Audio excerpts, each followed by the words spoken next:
Pemirsa, kembali lagi di channel Menggagas bersama aku Aril. Di kesempatan kali ini kita akan membahas terkait dengan topik yang hangat dan juga cukup panas untuk diperbincangkan, yaitu terkait dengan kasus surat suara di Malaysia yang telah dicoblos. Simak videonya sampai tuntas, jangan lupa like, comment, and subscribe.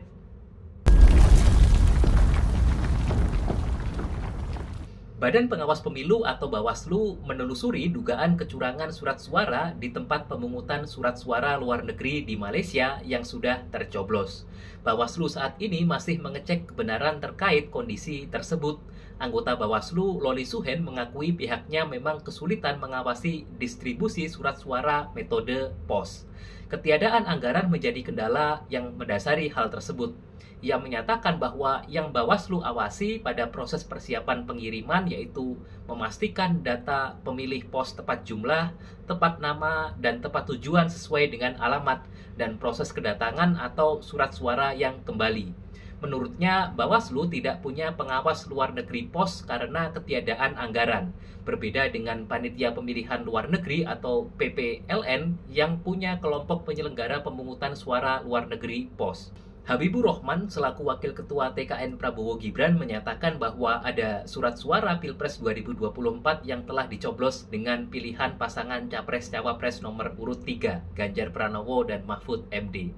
Berdasarkan kasus tersebut, menarik bagi kita untuk mengkaji bagaimana ketentuan hukum yang mengatur terkait dengan permasalahan surat suara yang telah tercoblos. Mari kita uraikan aturan main dan faktanya agar mudah kita pahami bersama. Pasal 357 Undang-Undang Nomor 7 Tahun 2017 tentang Pemilihan Umum mengatur bahwa pemungutan suara bagi warga negara Indonesia yang berada di luar negeri hanya untuk pasangan calon presiden dan wakil presiden dan calon anggota DPR. Pemungutan suara sebagaimana dimaksud pada ayat 1 dilaksanakan di setiap perwakilan Republik Indonesia dan dilakukan pada waktu yang sama atau waktu yang disesuaikan dengan waktu pemungutan suara di Indonesia. Kemudian di ayat 3-nya, dalam hal pemilih tidak dapat memberikan suara di tempat pemungutan suara luar negeri atau TPSLN yang telah ditentukan, pemilih dapat memberikan suara melalui surat pos yang disampaikan kepada Panitia Pemilihan Luar Negeri atau PPLN di perwakilan Republik Indonesia setempat.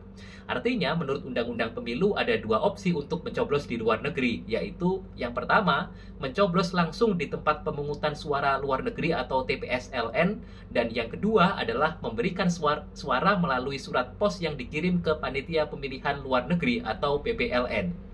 Adapun dalam pasal 34 Peraturan KPU nomor 25 tahun 2023 tentang pemungutan dan penghitungan suara dalam pemilihan umum mengatur bahwa metode pemberian suara di luar negeri sebagaimana dimaksud itu meliputi tiga hal, yaitu yang pertama dilakukan di TPSLN, kemudian yang kedua melalui kotak suara keliling atau KSK, dan yang ketiga melalui pos. Jadi dalam peraturan KPU ini ada alternatif ketiga, yaitu memberikan suara dengan kotak suara keliling atau KSK. Jika kita berpegang pada pernyataan anggota Bawaslu, Loli Suhen, dan video TKN yang membahas kasus pencoblosan metode pos di Malaysia, serta jadwal pencoblosan metode pos dari 2 Januari sampai dengan 15 Februari 2024, artinya pencoblosan belum berakhir dan tidak mungkin yang dicoblos adalah surat suara sisa. Itu yang harus kita garis bawahi. Maka permasalahan dapat kita asumsikan terjadi dalam dua skenario, yaitu yang pertama, surat suara yang akan dikirim kepada calon pemilih melalui pos sudah dicoblos terlebih dahulu, sehingga pemilih mendapat surat suara yang telah tercoblos.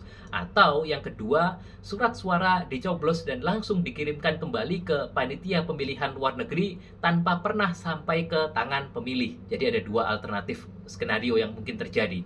Apapun itu, jika hal tersebut benar-benar terjadi, jelas ini permasalahan yang serius. Artinya ada permasalahan pengawasan terhadap surat suara dan mungkin saja ada keterlibatan oknum panitia maupun pengawas di dalamnya. Mungkin saja.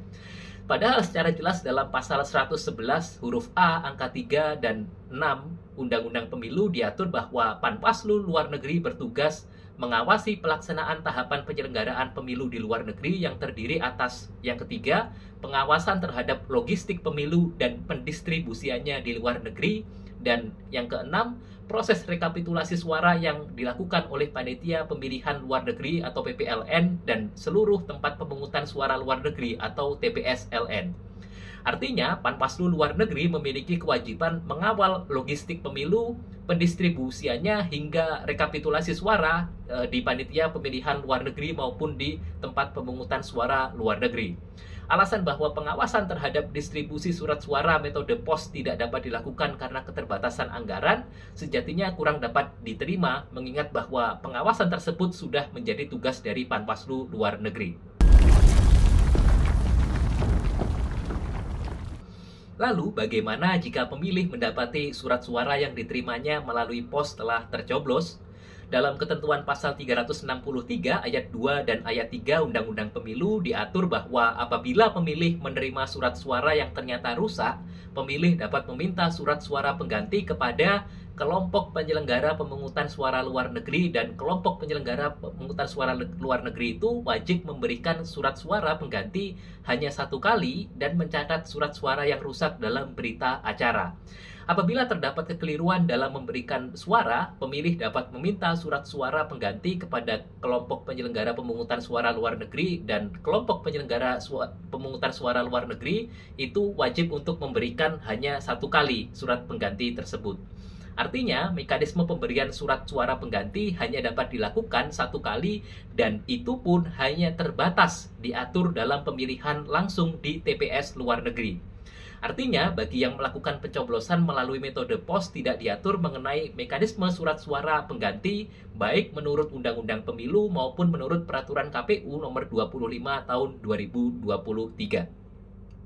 Jadi, jika pemilih dengan metode pos mendapati surat suara mereka telah tercoblos, tidak terdapat mekanisme yang jelas apakah pemilih akan mendapatkan surat suara cadangan dan berapa lama waktu yang dibutuhkan untuk hal tersebut, kalaupun memang ada. Pemilih dengan metode pos dihadapkan pada 2 pilihan. Apakah ia akan membiarkan surat suara yang sudah tercoblos salah satu paslon tersebut tetap demikian, dibiarkan saja, atau mencoblos paslon yang lain sehingga membuat surat suara tersebut tidak sah dan tidak dihitung. Dan alternatif yang ketiga mungkin saja surat suara yang sudah diterima oleh pemilih tidak dikirimkan kembali ke pemungutan suara sehingga tidak dihitung gitu. Tapi tentunya ini menjadi hal yang 3 pilihan tersebut, 3 alternatif tersebut sama-sama tidak menguntungkan bagi pemilih karena secara tidak langsung suaranya menjadi hangus atau tidak sesuai dengan keinginan yang dimiliki oleh pemilih. Apakah bagi pelaku yang mencoblos surat suara secara ilegal dengan metode pos dapat dipidana? Jika merujuk pada ketentuan pasal 510 Undang-Undang Pemilu, diatur bahwa setiap orang yang dengan sengaja menyebabkan orang lain kehilangan hak pilihnya dipidana dengan pidana penjara paling lama 2 tahun dan denda paling banyak 24 juta rupiah. Artinya, jika karena tindakan pencoblosan surat suara secara ilegal tersebut mengakibatkan pemilih menjadi kehilangan hak pilihnya, maka pelaku dapat dipidana penjara 2 tahun dan denda paling banyak 24 juta rupiah. Pemirsa, terima kasih sudah menyimak videonya sampai tuntas. Jangan lupa like, comment, and subscribe dengan menggagas kita semakin cerdas. See you!